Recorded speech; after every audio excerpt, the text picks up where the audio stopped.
You want him to lie to you?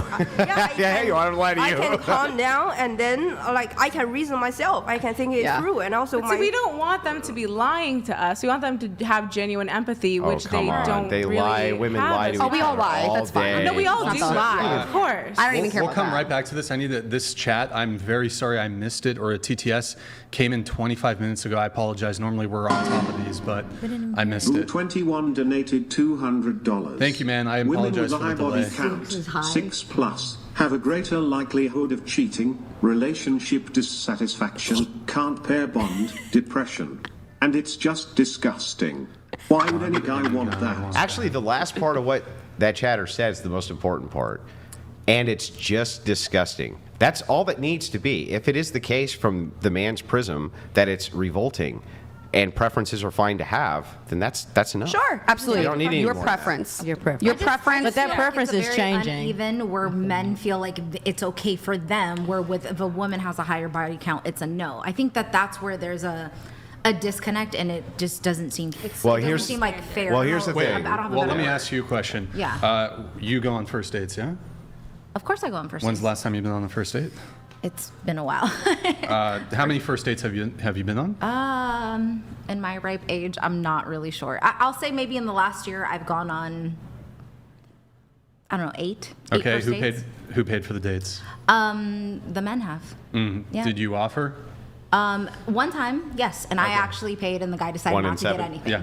And then, but you One said out of 8. Oh, wait, and he didn't pay for anything. He didn't ask for anything when I offered to pay. Right. So I was like, all right, Well, fine, that's a getting bit- my own thing. So, I mean, we can discuss about what's fair, what's unfair, Right. or double standards, or benefits that men receive, benefits that women receive, male privilege, female privilege.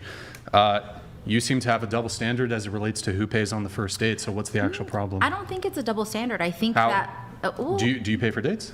I have. Okay. Other than the fact that he didn't order anything, I was very willing to pay But for it okay, myself. so 7 of the 8 dates that you went on just this year, the man paid for all of them. Yes, because So he asked me out on a date, and I was like, sure. Do you that'd ask be men great. out on dates? No. Oh, okay. So conveniently, it's just very convenient. This whole men should pay on dates. Whoever asks should be the one who pays on dates. But women conveniently never ask men on dates. So your argument as to if your argument is whoever asks should pay, would make sense to me if men and women asked each other out at equivalent rates, but they clearly don't. So you're kind of going around the bush as to beating around the bush, or not beating I'm around the bush. actually interested in but- how this correlates to my Well, thing about body okay. count. Why is it okay for a man Sure. to... So okay. here's the you. example. So you were saying, well, it's kind of okay for men to have a high body count, but when women have a high body count, there's an issue with it. So you claim there's a double standard that exists, right?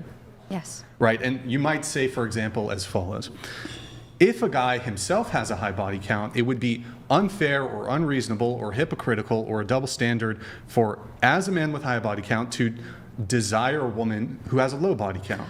Oh, But- so definitely he can desire someone, Yeah. but I No. just don't think it should be shamed. Like, oh, it's disgusting. I don't think we're talking about, well, That was your To point. use that term That was- disgusting to yeah. describe a To- person that's what I'm because of saying. their It's like, human why is it experience. disgusting for the women no, to have well, it? Okay. I'll explain it. So, for example, body count sort of moves it far away from what a sexual encounter actually is. So, for example, and there could be differentials here. You'll probably respond like, oh, well, a woman could have a high body count, but she's been celibate for 3 years.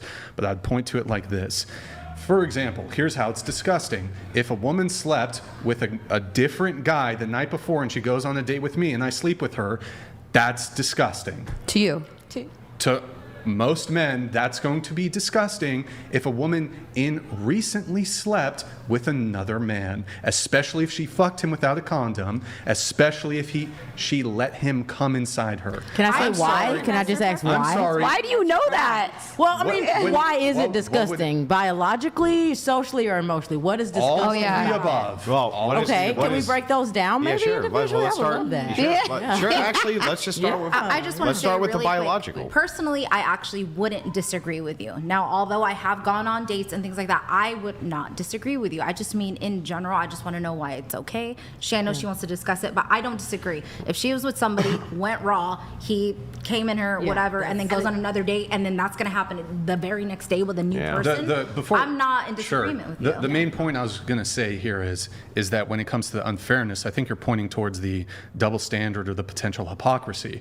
Now, the thing is, my view is, when it comes to both men and women, we are allowed to desire things in a partner, traits in a partner that we ourselves don't possess. So, for example, I wouldn't find it a double standard necessarily or hypocritical if a woman who was poor was attracted to and dated or wanted to date really rich men. I don't think that would be hypocritical or double standard. So a guy who has a high body count, for example, I don't think it would be hypocritical or double standard if, despite him having high body count, he has a preference for women with a low body count. I think it's different because I think it's... How would it be different? Go ahead. I think because it's morally. Like, if you're loose with yourself with other people, then, maybe the person that doesn't have as much money, that, like, your example was of a poor girl. Okay. No, go ahead. I have a response, though. Go ahead. Okay, sure. So, like, if your example is like, okay, there's this poor girl or somebody who's maybe just like a server, she doesn't make a ton of money, she wants to date someone who makes 6 figures, who knows, whatever, a multimillionaire. I don't think that that's the same morally. Maybe she hasn't had the same opportunities to somebody who, a guy that sleeps around. Okay, so I'll respond to that. So are you stating that when it comes to preferences, people are only entitled to having preferences as it relates to morals? Because women have, one last thing, and I'll let you respond. Women have plenty of preferences for men that have nothing to do with morals.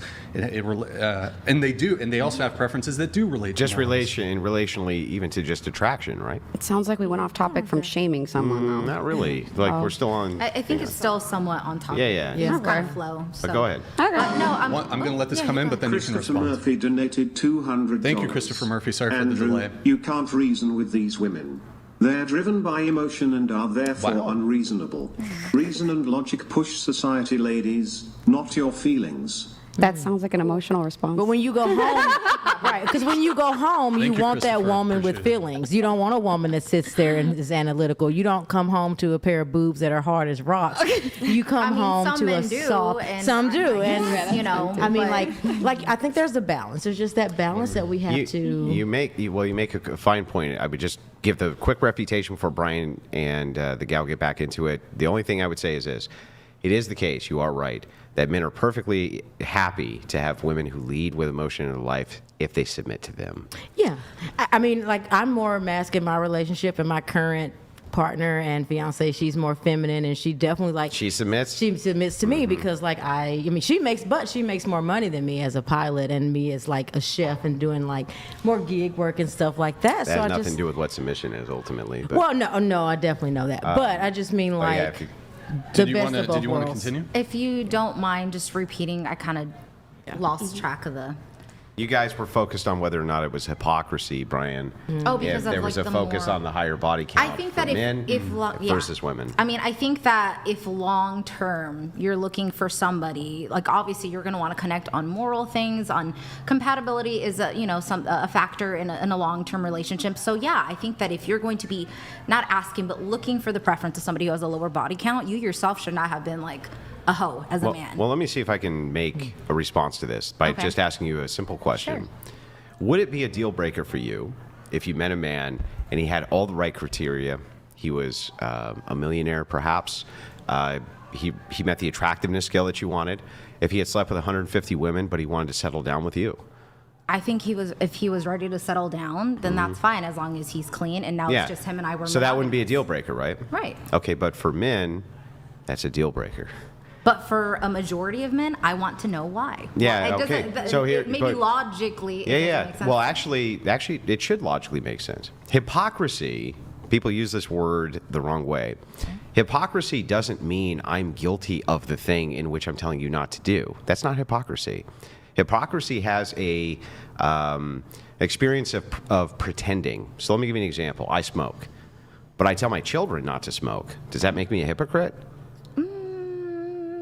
Should I tell my 10-year-old they can smoke? Well, I mean, 10 years old, there's a lot of things you shouldn't do at 10. As a parent, Yeah, you're gonna but say, why- "Hey," I do think that it's confusing for the child. Yeah, If but you're the telling pretending, me not to smoke, that's why it's not hypocrisy. Pretending is what's the hypocrisy. So if I were to say it's wrong for anybody on planet Earth to smoke and then smoked, I'd be a hypocrite. But if I'm like a fat person, let's say I'm really fat, right, and I'm around another fat person and say, hey, you should lose some weight, right? That's not hypocrisy. That person actually maybe should lose some weight. You actually being fat doesn't have anything to do with whether or not that person should lose weight or not. It would only be if you said, right, I myself, right, as a not fat person, am telling you not to lose weight. That would then make you a hypocrite, right? Hypocrisy has you have to have some type of pretending associated, or it's not hypocrisy. People confuse this with just you are guilty of the same thing you're telling the other person not to do. And a great example of this. I was a former drug addict, let's say. okay. And I'm telling people not to be drug addicts. Am I a hypocrite? No, because you've changed your ways and you're trying to. I would think that as a man, you're trying to lead by example. Right. That's what a traditional man does. But if I said, okay, I'm a former drug addict, you should stop being a drug addict, and secretly did drugs, would I be a hypocrite then? Yeah. Right. That's what actual hypocrisy is.